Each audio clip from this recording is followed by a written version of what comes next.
हम कर रहे थे चैप्टर 3 क्लास 10th का pair of linear equation in two variable. Start करेंगे आज एक्सरसाइज 3.5।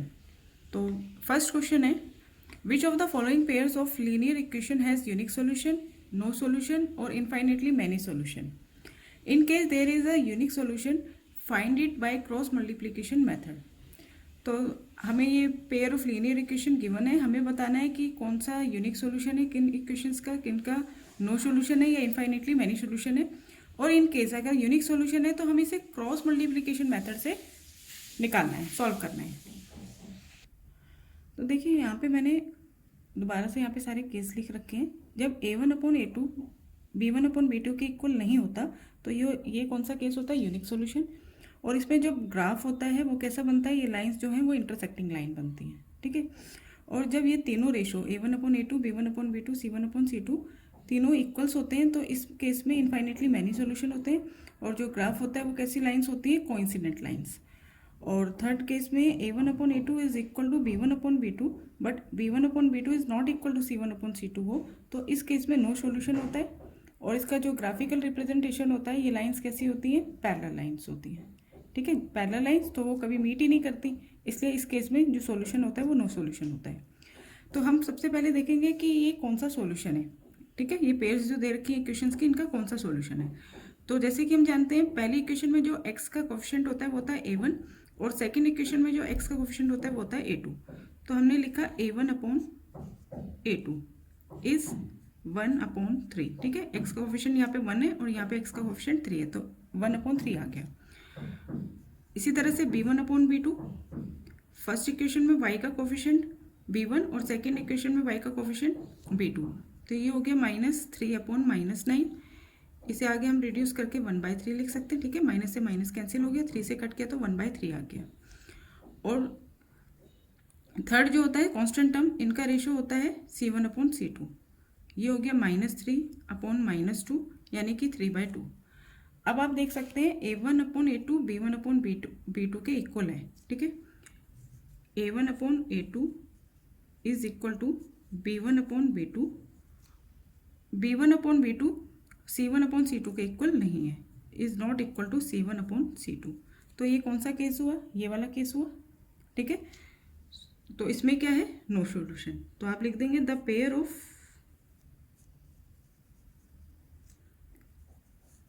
लीनियर इक्वेशन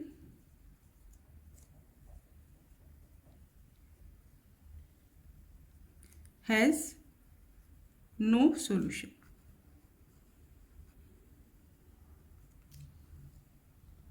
स्टार्ट करते हैं second part. 2x + y is equal to 5, 3x + 2y is equal to 8। ये pair of linear equation in two variable given है। हम इसको कैसे लिखेंगे, क्रॉस मल्टीप्लिकेशन मेथड्स के लिए हम कांस्टेंट टर्म जो c होता है उसको हम RHS में ले जाए, RHS से LHS में ले जाएंगे। ये ऐसे बन गई और 8 को इधर ले आए, -8 इज इक्वल टू 0, ठीक है। तो सबसे पहले a1/a2 b1/b2 c1/c2 को कंपेयर करते हैं। तो a1/a2 है 2/3, b1/b2 है y का कोफिशिएंट 1 है 1/2।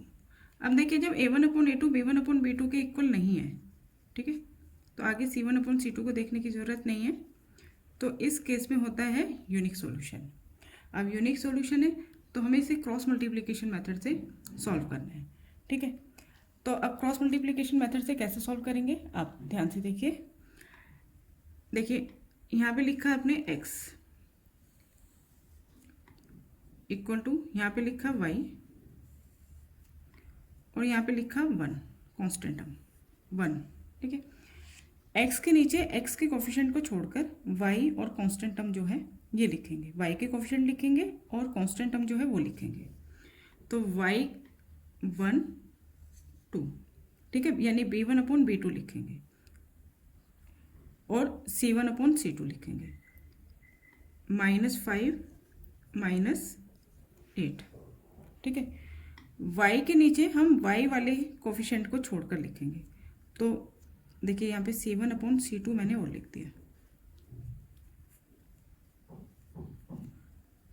तो इस वाले को नहीं लिखेंगे, पहले हम C1/C2 लिखेंगे, कंटिन्यू में रहना चाहिए, तो -5/-8, तो -5 -8, ठीक है।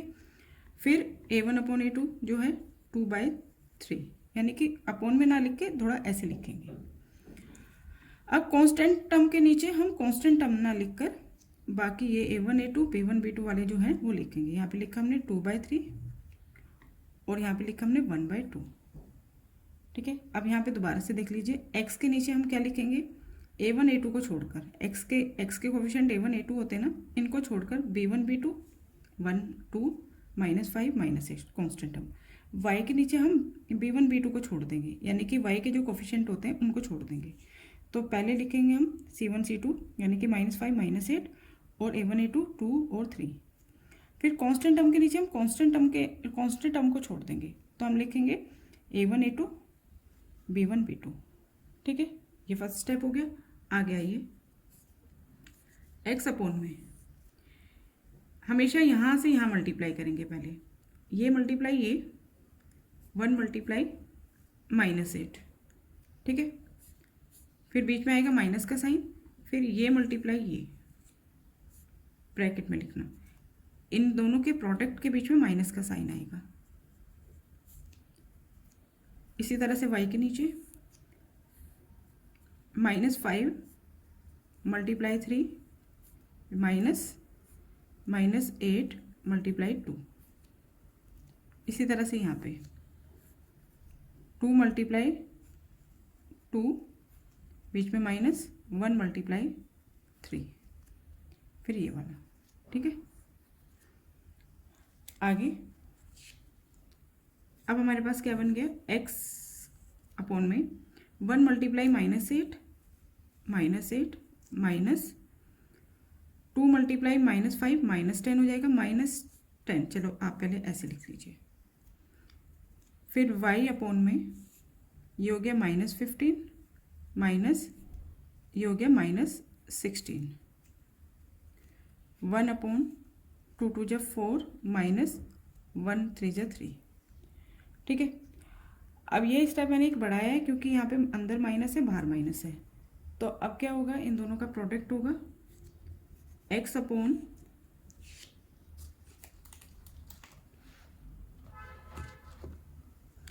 -8 माइनस और माइनस, ये बन जाएगा +10, ठीक है। y अपोन -15 माइनस और माइनस, ये बन जाएगा +16, 1/4 -3 1। इतना करने के बाद आगे यहाँ पे करते हैं x अपोन -8 +10 2, y अपोन -15 +16 1 = 1, ठीक है। अब ये तीनों इक्वल है ना, तो पहले इसको हम कांस्टेंट टर्म के साथ कंपेयर कर लेंगे, ठीक है। तो x = क्या हो जाएगा, 2 1 × 2। फिर इसको भी इसी तरह से कर लेंगे, y अपोन 1 = 1, तो y = 1 मल्टीप्लाई 1 1। इस तरह से हमें x और y की वैल्यू मिल गई, x = 2 y = 1। Third part start करते हैं। तो सबसे पहले हम इसे लिख लेंगे 3x - 5y, कांस्टेंट टर्म को RHS से LHS में ले जाएंगे, तो ये बन गया -20 = 0। और फिर 6x - 10y -40 = 0। अब हम A1/A2 लिखते हैं। पहले A1/A2 हो गया 3/6, 3/6 को हम लिख सकते हैं 1/2, ठीक है। फिर लिखा B1/B2 -5/10 = 1/2, ठीक है। माइनस से माइनस कैंसिल हो जाएगा, 5/10 हो गया 1/2। C1/C2 = -20/40, 21 × 20 22 × 40। अब आप देखिए A1/A2 1/2, B1/B2 1/2, C1/C2 1/2। तो A1/A2 = B1/B2 = C1/C2, ठीक है। ये तीनों इक्वल्स हो गए। तो यहाँ पर the pair of linear equation has infinitely many solution. The pair of equation has infinitely many solution. तो इस केस में भी हम इसको सॉल्व नहीं करेंगे। आगे स्टार्ट करते हैं फोर्थ पार्ट। तो x minus 3y minus 7 is equal to 0, 3x minus 3y minus 15 is equal to 0। तो सबसे पहले हमने लिखा a1 upon a2 1/3, b1 upon b2 minus 3 upon minus 3, तो माइनस 3 अपॉन माइनस 3 हो गया 1। ठीक है, c1 upon c2 is equal to minus 7 upon minus 15। देखो हमने ये जो रिड्यूस किया है ना, ये हम कंपेयर करने के लिए किया है हमने, लेकिन जब हमें b1 अपॉन b2 की वैल्यू लिखनी होगी जहाँ पर, वहाँ पे हम माइनस 3 अपॉन माइनस 3 ही लिखेंगे। ठीक है, 1 नहीं लिखेंगे। तो अब आप देखिए a1 upon a2 is not equal to b1 upon b2। अगर यही चीज है तो क्या है, the pair of equations has unique solution. अब यूनिक सॉल्यूशन है तो हम क्रॉस मल्टीप्लिकेशन मेथड से सॉल्व करेंगे, सॉल्यूशन फाइंड करेंगे। ठीक है, तो x अपॉन में x के नीचे हम लिखेंगे a1 अपॉन a2, x के जो कोफिशिएंट है उनको छोड़कर, b1 अपॉन b2 ये लिखेंगे minus 3 minus 3, c1 c2 minus 7 minus 15 is equal to y upon में इसको छोड़कर पहले यहाँ से माइनस 7 माइनस 15, a1 a2 की वैल्यू 1 3, कांस्टेंट टर्म के नीचे a1 a2 यानी 1 3, b1 b2 माइनस 3 माइनस 3। ठीक है, आगे देखिए x अपॉन में याद रखेंगे पहले इसकी इससे मल्टीप्लाई होगी, फिर इसकी इससे होगी, माइनस 3 की मल्टीप्लाई माइनस 15 से, और बीच में दोनों की मल्टीप्लाई के बीच में आएगा माइनस का साइन, और इसकी इससे करेंगे माइनस 3 की मल्टीप्लाई माइनस 7 से। इसी तरह y के नीचे लिखेंगे हम इन दोनों का प्रोडक्ट माइनस इन दोनों का प्रोडक्ट, माइनस 7 मल्टीप्लाई 3 फिर minus minus 15 multiply 1 is equal to में 1 अपॉन पहले इसका product 1 multiply minus 3 minus minus 3 multiply 3। ठीक है, अब इसे आगे सॉल्व करते हैं। तो x अपॉन इन दोनों की मल्टीप्लाई होगी 45। ठीक है, माइनस से माइनस कैंसिल, माइनस ये वाला माइनस और ये वाला माइनस कैंसिल, 3 7 जा 21। ठीक है, y अपॉन में इन दोनों की मल्टीप्लाई माइनस 21, ये बन गया माइनस 15, माइनस 15 के माइनस से बाहर वाले माइनस से मल्टीप्लाई करेंगे तो ये बन जाएगा प्लस 15। आगे 1 अपॉन ये हो गया minus 3, minus 3 into minus 3 minus 9, minus 9 की इस वाले माइनस से मल्टीप्लाई होगी तो ये हो जाएगा प्लस 9। तो x के अपॉन में आ गया 45 माइनस 21 24, y अपॉन में माइनस 6 और 1 अपॉन 6। ठीक है, अब x अपॉन 24 को 1 अपॉन 6 से कंपेयर करते हैं।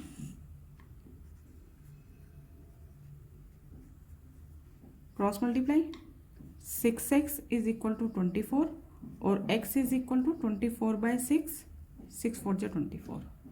ठीक है, अब y अपॉन माइनस 6 इसको 1/6 से कंपेयर करते हैं, तो 6y is equal to minus 6 और y is equal to minus 6/6 minus 1। ठीक है, तो x की वैल्यू आ गई 4, y की वैल्यू आ गई -1। ये इस पेयर ऑफ लीनियर इक्वेशंस के सॉल्यूशन है। स्टार्ट करते हैं सेकंड क्वेश्चन। सेकंड क्वेश्चन के दो पार्ट हैं। तो फर्स्ट पार्ट है for which values of a and b does the following pair of linear equation have an infinite number of solution. तो अगर ये जो इक्वेशंस हमें गिवन है पेयर ऑफ लीनियर इक्वेशन, इनके इनफाइनाइट नंबर ऑफ सॉल्यूशन है, तो हमें बताना है a और b की वैल्यू किस वैल्यू के लिए, a और b की किस वैल्यू के लिए ये इक्वेशन जो है इनके इनफाइनाइट नंबर ऑफ सॉल्यूशन होंगे। ठीक है, सिंपल, यानी कि ए और बी की वैल्यू फाइंड करनी है। तो infinite number of solution for infinite many solution हमारे पास क्या होता है, A1 A2 B1 B2 C1 C2 ये क्या होते हैं, इक्वल्स होते हैं। ठीक है, तो इसके अकॉर्डिंग हम सॉल्व करेंगे, क्योंकि ये पेयर ऑफ लीनियर इक्वेशन जो है इनके इनफाइनाइट नंबर ऑफ सॉल्यूशन है। तो ये इक्वेशन थी फर्स्ट, तो मैंने लिखा 2x + 3y, 7 को मैं इधर ले आई, -7 = 0। ये सेकेंड इक्वेशन है, तो a - b ब्रैकेट में x + a + b y minus, अब इसको जब मैं इधर लेके आई तो मैंने इसका साइन माइनस कर दिया। ठीक है, इसको पूरे को एक कंसीडर कर लिया ब्रैकेट में लिखकर, और यहाँ पर जब हम लेके आए इसको तो ये माइनस का हो गया। तो a1 हमारे पास है 2 और a2 हमारे पास है x का कोफिशिएंट a - b, b1 है 3 और b2 है y का कोफिशिएंट यहाँ पर a + b, c1 है -7 और c2 है minus with in bracket 3a + b - 2। ठीक है, अब हम इसमें पुट कर देते हैं, तो a1 2 upon a - b a2, ठीक है, is equal to b1 3 upon b2 a + b इज equal to c1 -7 upon c2 minus with in bracket 3a + b - 2। ठीक है, अब हम पहले इन दो इक्वेशंस को लेते हैं, ये दोनों इक्वल हैं, इन दोनों की क्रॉस मल्टीप्लाई कर देते हैं। तो क्रॉस मल्टीप्लाई करके आ गया 2 with in bracket a + b और 3 with in bracket a - b। 2 से मल्टीप्लाई कर दिया अंदर, तो ये हो गया 2a + 2b, यहाँ पे 3 की मल्टीप्लाई कर दी a - b से, तो ये बन गया 3a - 3b। अब 2a, ये 3a इधर ले आइए, -3a -3b, ये इधर आ जाएगा तो ये हो जाएगा -2b। ठीक है, a वाले टर्म्स हमने कर लिए LHS में और b RHS में, तो 2a - 3a -a -3b -2b, ये बन गया -5b, माइनस से माइनस कैंसिल, a = 5b, ये हमारी इक्वेशन बन गई एक। ठीक है, अब इसको यहीं पे रोक देंगे। अब करेंगे हम यहाँ पर, ये दोनों भी इक्वल है ना, इन दोनों के बीच में भी इक्वल का साइन है, तो इन दोनों की भी क्रॉस मल्टीप्लाई कर सकते हैं हम। देखिए, इस वाले माइनस से मैंने ये वाला माइनस कैंसिल कर दिया। अब इसकी क्रॉस मल्टीप्लाई करी तो 3 की मल्टीप्लाई होगी 3a + b - 2 से, और 7 की मल्टीप्लाई a + b से, तो ये हो गया 9a + 3 × b 3b -3 × 2 6, यहाँ आ गया 7a + 7b, तो 9a, ये 7a इधर आके -7a + 3b, ये 7b इधर आके बन गया -7b, और ये -6 जो था कांस्टेंट टर्म हम ले गए RHS में, तो ये बन गया +6।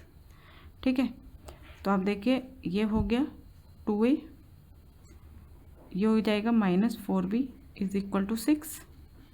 अब देखिए, ये पूरी टर्म्स को हम 2 से डिवाइड कर सकते हैं, तो हमने 2 से डिवाइड कर दिया। ठीक है, 2 को 2 से डिवाइड किया 1 आएगा, 4 को 2 से डिवाइड किया 2 आया, और 6 को 2 से डिवाइड किया 3 आया। ये हमारी बन गई, इन दोनों की जब हमने क्रॉस मल्टीप्लाई करी तब ये दूसरी इक्वेशन बन गई।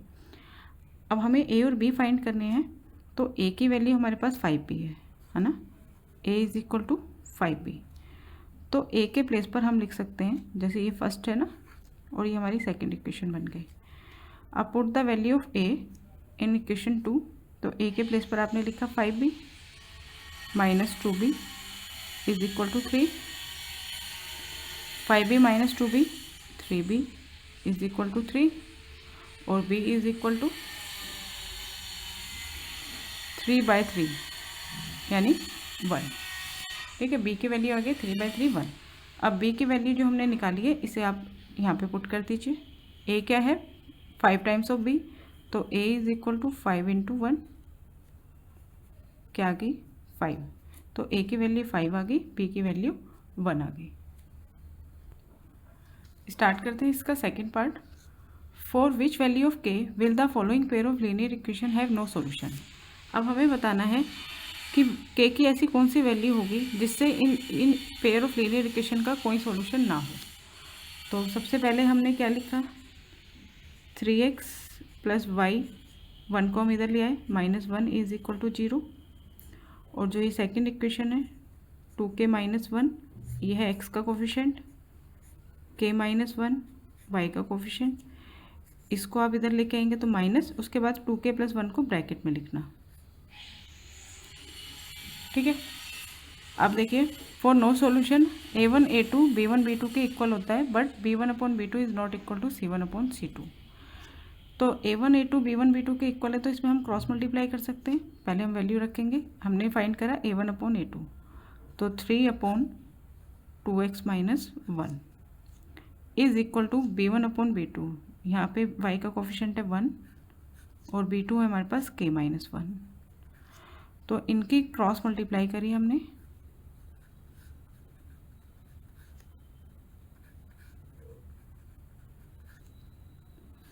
तो ये आ गया 3k minus 3 is equal to 2k minus 1।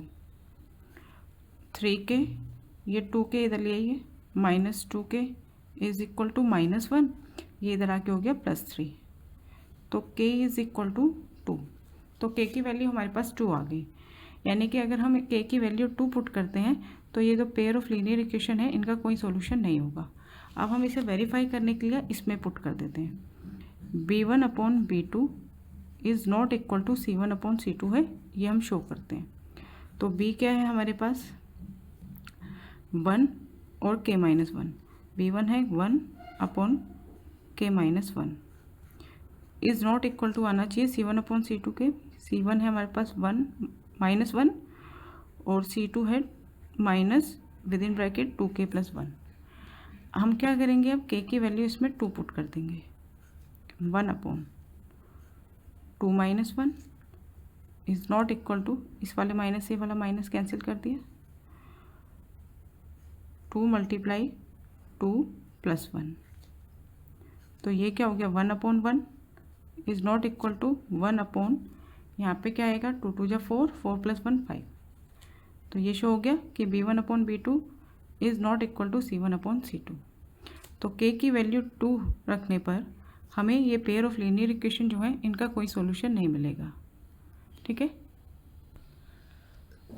Start करते हैं अब थर्ड क्वेश्चन। थर्ड क्वेश्चन में बोला है solve the following pair of linear equation by the substitution and cross multiplication method. दोनों मेथड से ये गिवन इक्वेशन जो है इन्हें हमें सॉल्व करना है। तो पहले करते हैं हम सब्स्टिट्यूशन मेथड से। तो देखिए, फर्स्ट इक्वेशन से हम एक वेरिएबल की वैल्यू फाइंड कर लेते हैं in terms of another variable. ये वाली इक्वेशन ले ली, ठीक है, 8x plus 5y is equal to 9।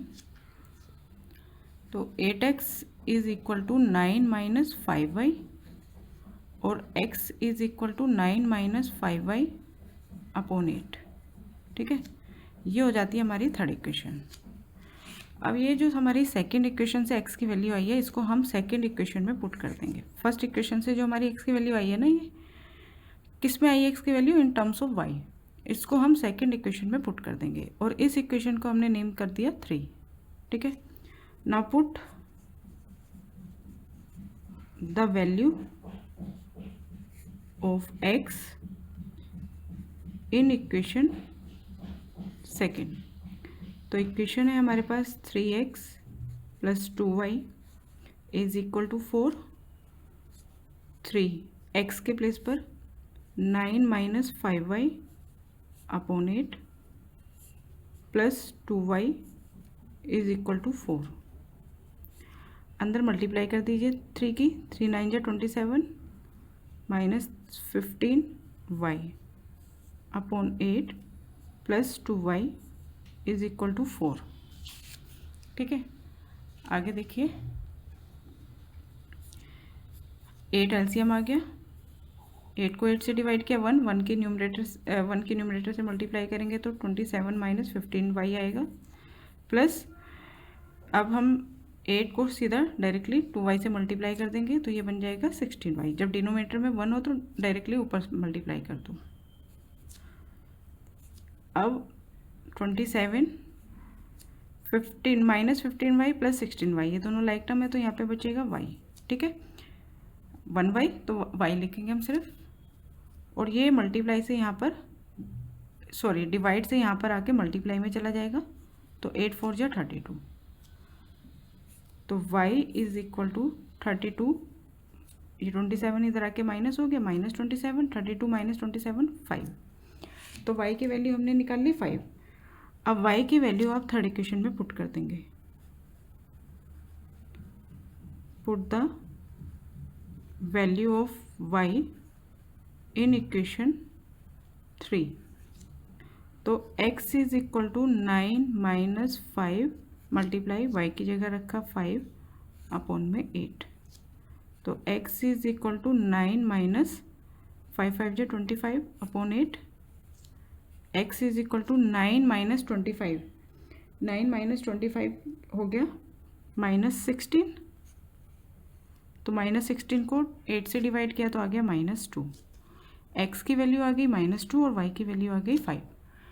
अब इसी इक्वेशन को हम सॉल्व करेंगे क्रॉस मल्टीप्लिकेशन मेथड से। ध्यान रखिए मेथड आप कोई भी यूज़ कीजिए, लेकिन जिनका यूनिक सॉल्यूशन होता है उसमें x और y की वैल्यू हमेशा सेम ही आएगी, सॉल्यूशन हमेशा सेम ही होगा, मेथड आप कोई भी यूज़ कीजिए, ठीक है।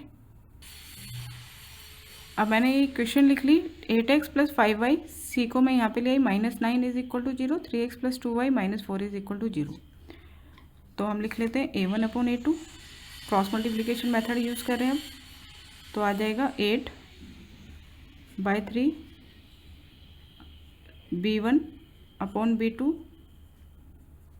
5 अपॉन 2 और c1 upon c2 minus 9 upon minus 4, ठीक है।